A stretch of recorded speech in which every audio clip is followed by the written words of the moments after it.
Once upon a time, in a lush green forest, there lived a tiny sparrow. She had a small nest up high in the branches of a big tree, and she was very happy in her little home. One day, the little sparrow was hopping around on the ground below her tree looking for food, when she saw something very interesting. It was a big, juicy mango that had fallen from the tree. The sparrow hopped over to the mango and started pecking at it. She pecked and pecked until the mango was split open and she could see the soft, squishy inside. Now this mango was really ripe and juicy, and the little sparrow was very hungry. She wanted to eat the whole thing all by herself. But then she thought to herself, this mango is so juicy and delicious, I can't eat it all by myself. I should share it with my friends.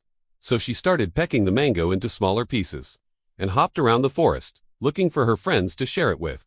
She found a family of field mice and a busy little squirrel, and she gave each of them a piece of the mango. The animals were very happy to have such a tasty treat, and they thanked the sparrow for sharing it with them. After the sparrow had shared the mango with all of her animal friends, she went back to her nest feeling very proud of herself. She had made so many friends by sharing her food, and she knew that if she ever needed help, they would be there for her. And just as if she had known something was going to happen, a big storm came sweeping through the forest. The wind began to howl, and the rain poured down in buckets. The little sparrow huddled in her nest, and it was then that she was very grateful that she had made so many friends. The rain was so heavy that it threatened to destroy her nest, but she knew that the strong branches of the tree would protect her. But then she heard a familiar squeak. Help! Help! The rain is destroying our homes. We need your help. The little field mice were in trouble.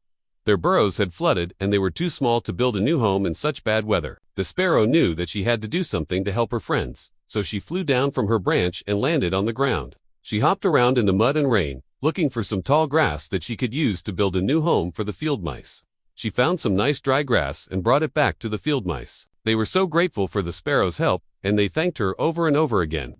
Then the squirrel came bounding down from his tree. He had seen the sparrow helping the field mice, and he wanted to help too. He gathered some sticks and leaves and helped the field mice build their new home. Together, the sparrow and the squirrel made the field mice a nice, cozy home that they could stay in while the storm raged outside. When the storm finally passed and the sun came out again, the field mice and the squirrel thanked the sparrow again for her help. The field mouse said, "You are a true friend, little sparrow. You are always so kind and helpful. We don't know what we would do without you." The sparrow blushed and looked down at her feet. "Oh, it was nothing," she said. "I was just trying to help." But the field mouse insisted that she accept their thanks.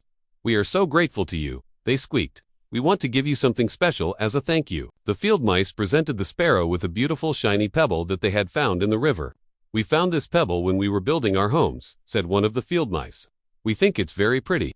We found it together, so we thought you could have it. It will look pretty in your nest." The sparrow was very touched by the field mice's kindness. She accepted the pebble and thanked them again and again. Then she took the pebble back to her nest and placed it in the center of her home.